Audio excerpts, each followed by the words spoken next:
My hair is still wet from my shower, but I cannot wait. I have to start talking about this book. Hey everyone, I hope y'all are having a great day, and today I'll be reviewing Children of Blood and Bone by Tomi Adeyemi. The cover of the book looks like this. The series sold for somewhere around this much, and my reaction to reading this book was this. This book, you guys, I can't even begin to talk about how impressed I am by this book. How impressed I am by not only the book itself, but also the success of the book and the success of Tomi Adeyemi. This book sold for a wild amount of money, and not only that, it also got optioned for a film almost immediately after being published and is currently attached to Fox 2000, I believe. The book hit #1 on the New York Times bestseller list, and I've just heard the most hyped up things about this book ever since it was released, and maybe even before that, actually. So here I am. This book came out in March. It's May. I just read it, and wow, this book is not joking around. It definitely pushes its limits to its extremes in all different kinds of emotional landscapes, and it does so excellently. This book kind of reminded me of Throne of Glass while I was reading it, but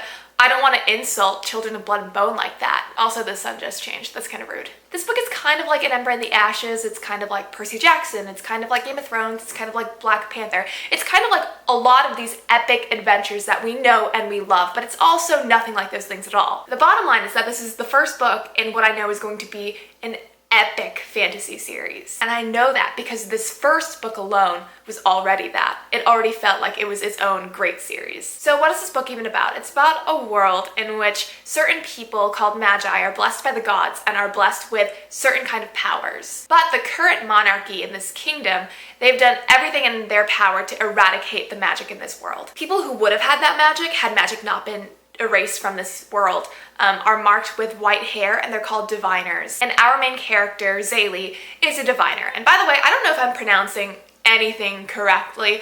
I scoured Tomi Adeyemi's website for a pronunciation guide for this book, and I couldn't find one. And diviner is spelled with a circumflex accent on the second I, but I don't really know if or how the pronunciation has changed because of that. So I'm really just trying my best here, but feel free to correct me in the comments. Anyway, moving on. In a turn of events, Zaylee and her older brother team up with a rogue princess, and together they try to restore magic to this world. You know, while being chased by the rogue princess's older brother, the crown prince, and the king's men. Whatever you think this book is, it's more than that. Tomi Adeyemi adds an author's note to the book where she talks about the fact that although the setting might be fantastical and fictional, the pain, the sorrow, and the suffering of the people in the book, those struggles are all too real. She talks about police brutality, and she lists people who've lost their lives, and she urges people to take away something from this book. Tomi Adeyemi is so intelligent, and I picked up on this within literally the first 7 pages. I read 7 pages of this book, and I was like, wait, this is like really well written. And I flipped to the back to read about the author, and it said that she graduated from Harvard with a degree in English literature. And I was like, figures, fits the narrative. It's beautifully written. The plot is very adventurous, very surprising, and also hella gruesome. There's so much violence and bloodshed in this book. The characters are rich and raw, and there's just so much heart in every page. There was also an enormous amount of violence, which personally for me was kind of upsetting to read because I hate to read about it. I hate to watch it in movies. Violence is just not something I enjoy seeing in my recreational activities. You could fill a sea of all the blood that is spilled in this book, it feels like. But that's just the nature of the war that's being waged in this series. I did have some minor issues with this book. I think the plot and character development sometimes felt like they were stuck in this cycle where we'd be in the same pattern of taking a few steps forward and then taking a few steps back again, taking a few steps forward and then taking a few steps back again without any real progress or concrete development. And since this is only the first book in the series, I'm kind of afraid that we might fall into a perpetual loop again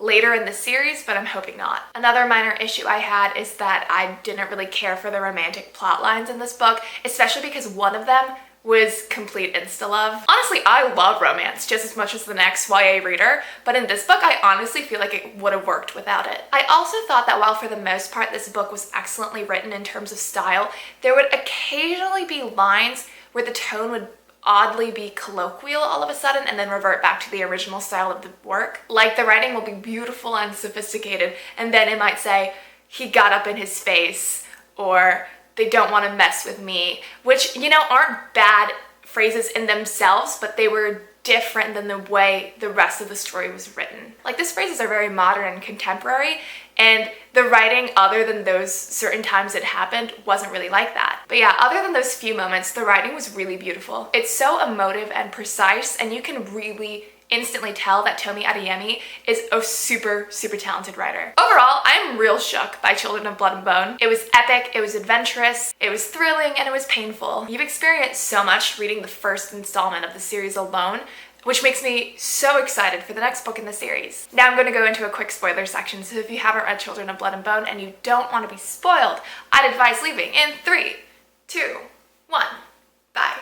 Y'all, I was really hoping that I could root for Inan, but then by the end of the book, I was like, this bitch is canceled. I honestly hope Zaylee never gets with him again because I cannot stand him. I could hardly understand his motives by the end of the book, and I don't think I could ever forgive him, and I hope Zaylee doesn't ever forgive him for allowing the murder of her Baba, and B, allowing this girl to be destroyed. Like, I hate him. I hate him. It'll be a miracle if Tomi Adeyemi can get me to change my mind in the future books. She did get me to change my mind about Amari, though. At first, I really thought she was super irritating. When Amari froze up during the ship competition battle thing, I literally wrote a note in my Nook that said, she has to get a huge redemption arc to make up for this. And she did. She got that huge redemption arc. By the end of the book, I really loved Amari. She was a princess, but also a fighter, and she was soft and sympathetic, but she could also be fierce and passionate. And so by the end, I was just really stunned by the development of her character. I didn't and never really loved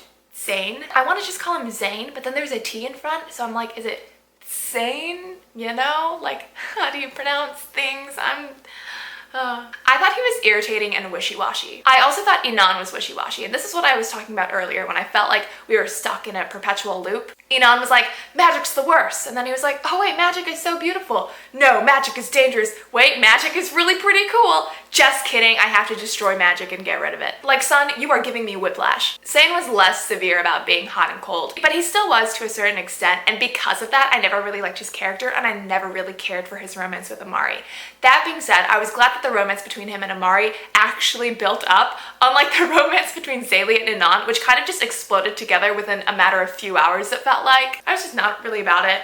Honestly, I'd be happier if Zaylee ended up with that Goin man, the one who let Zaylee borrow his ships and his men in order to get to the island at summer solstice. But really, I don't feel like that's a thing either. Another cyclical thing that kept happening was that every time they stopped to have fun, bad things would happen. The first time was when they stopped traveling to play around in the river, and then Inan caught up with them. Before he even came, I knew something bad was gonna happen. I was like, there's no time for y'all to be splashing around in the river like this. And there wasn't, because Inan caught up with them, and then Amari and Zane were kidnapped. And then this happened again at the festival. The diviners decided to have a celebration, and the second Zeus suggested it, I was like, you're gonna be attacked. And then they were. I literally made a note in my Nook that said, you'd think they would learn from their mistakes. There's no time for fun on this journey that they're leading. Okay, I aired out all my grievances now. Besides those things that I've mentioned, I literally loved everything else about this book. It was magnificent, extraordinary, so impressive. I wish I could write a story as epic as this. I'm curious to see how the movie will turn out, because I think that to be done well,